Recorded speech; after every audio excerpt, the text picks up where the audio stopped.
कुंज बिहारी श्री हरिदास। बहुत बहुत स्वागत है आपका आपके अपने YouTube चैनल पर। मैं हूं अंकित और मैं आपके लिए लेकर आता हूं बांके बिहारी और राधा रानी के चमत्कारों से जुड़ी हुई सत्य घटनाएं। आज की जो घटना है उसको सुनकर आपके रोंगटे खड़े हो जाएंगे और आपको लगेगा कि बांके बिहारी अपने भक्तों के लिए क्या कुछ नहीं करते, लेकिन उसके लिए आपका अटूट विश्वास होना ज़रूरी है और साथ ही साथ बिहारी जी के साथ संबंध स्थापित होना जरूरी है, क्योंकि बिना संबंध के शायद वो आपके लिए उतना नहीं कर पाएंगे जितना आप उनसे संबंध बनाने के बाद अनुभव करोगे। आज की जो घटना है वो मथुरा के रहने वाले एक ऐसे डॉक्टर की है जिनका नाम नाना साहेब था और ये जो घटना है सन 1993 के आसपास की है। अब उन डॉक्टर साहब का एक संकल्प था कि वो हर महीने गिरिराज जी की परिक्रमा किया करते थे।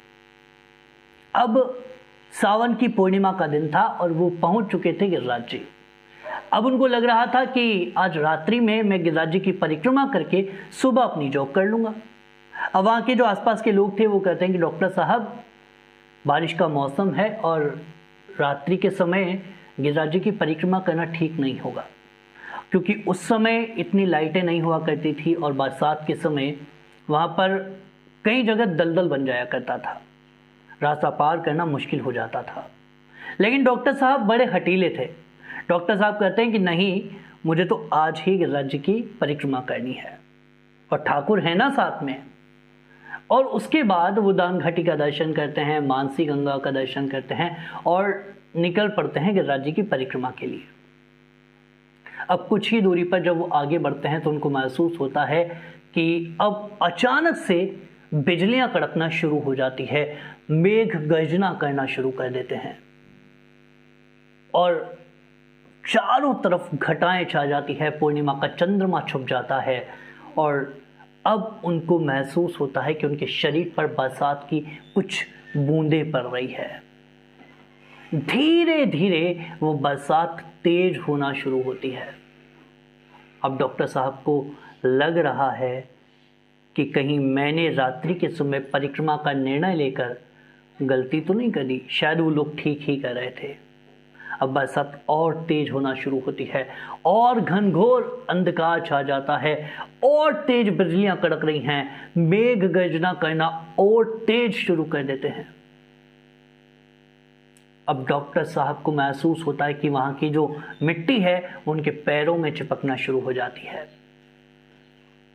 बड़ी मुश्किल से कदम पे कदम डॉक्टर साहब बढ़ा रहे थे, लेकिन अब वो बारिश का पानी और ज्यादा बढ़ रहा था। डॉक्टर साहब का एक कदम भी आगे बढ़ाना मुश्किल होता जा रहा था। धीरे धीरे बरसात का वो पानी उनके कमर के हिस्से तक आ चुका था और डॉक्टर साहब अब अपना एक कदम भी नहीं बढ़ा पा रहे थे। वो महसूस कर पा रहे थे कि अब उस जगह पर दलदल बन चुका था। डॉक्टर साहब बड़ी कोशिश करते हैं कि उस दलदल से बाहर निकल जाएं, लेकिन नहीं निकल पा रहे। उसके बाद डॉक्टर साहब अपना एक हाथ आगे बढ़ाते हैं तो वो हाथ भी उस दलदल में फंस जाता है, लेकिन एक हाथ बाहर था। अब डॉक्टर साहब समझ चुके थे कि अब उनके अंतिम क्षण निकट आ चुके हैं। तभी डॉक्टर साहब जोर जोर से बांके बिहारी और राधा रानी को याद करते हैं और कहते हैं कि हे गोवर्धन नाथ, हे मेरे बिहारी जी, हे राधा रानी, मुझे अपने चरणों में स्थान देना। और तभी जब वो बिहारी जी को पुकार ही रहे थे तभी उनको एक बालक की आवाज आती है और बालक जोर से कहता है, कौन है? जैसे ही डॉक्टर साहब ये बात सुनते हैं उनको लगता है कि चलो कोई तो है, कोई तो है जो मुझे सुन पा रहा है।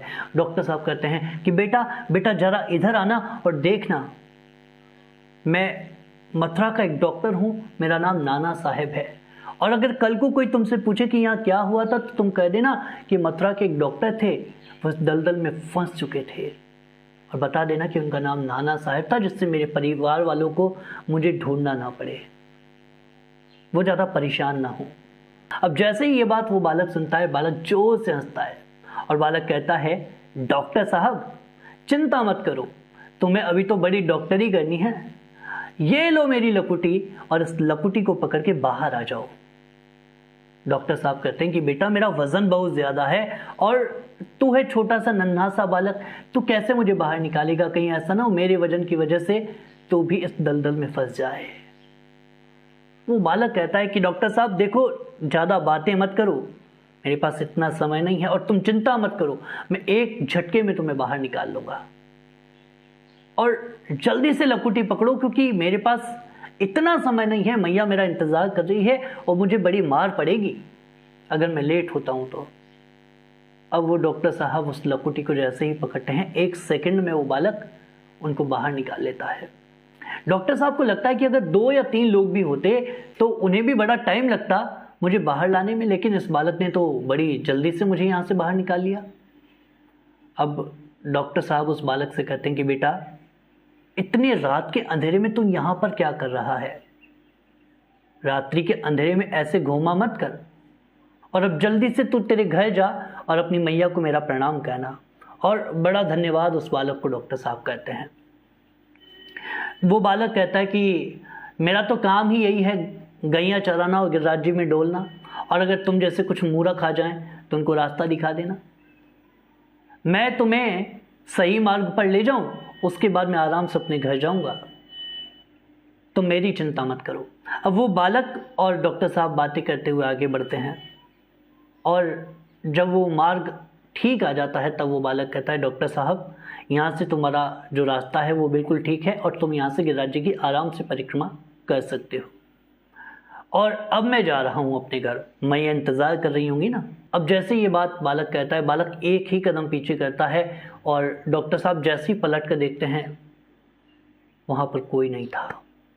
चारों तरफ सन्नाटा था, रात का घनघोर अंधेरा। अब डॉक्टर साहब समझ चुके थे कि ये कोई साधारण बालक नहीं था, बल्कि साक्षात मेरे बांके बिहारी थे। उसके बाद डॉक्टर साहब बड़े रोते हैं। बांके बिहारी की करुणा पर उनको बड़ा रोना आता है। वो कहते हैं कि मैं तो इतना अधम हूँ, मैं पापी हूँ और मेरे लिए मेरे ठाकुर यहाँ आए थे और मैं उनको पहचान भी नहीं पाया। और उसके बाद उस रज को अपने सिर पर लगाकर डॉक्टर साहब बड़े रोए हैं। तो जो बांके बिहारी हैं उनके आने में देरी नहीं है, बुलाने में हमारी ही देरी हो जाती है। तो हमको कई बार लगता है कि जब हम संकट में फंसते हैं, विपत्ति में फंसते हैं, तो ठाकुर जी हमें अकेला छोड़ देते हैं, लेकिन ऐसा नहीं है। बिहारी जी कभी अपने भक्तों को अकेला नहीं छोड़ते। अरे जो सुख में तुम्हारा साथ नहीं छोड़ता वो दुख में तुम्हारा साथ कैसे छोड़ सकता है।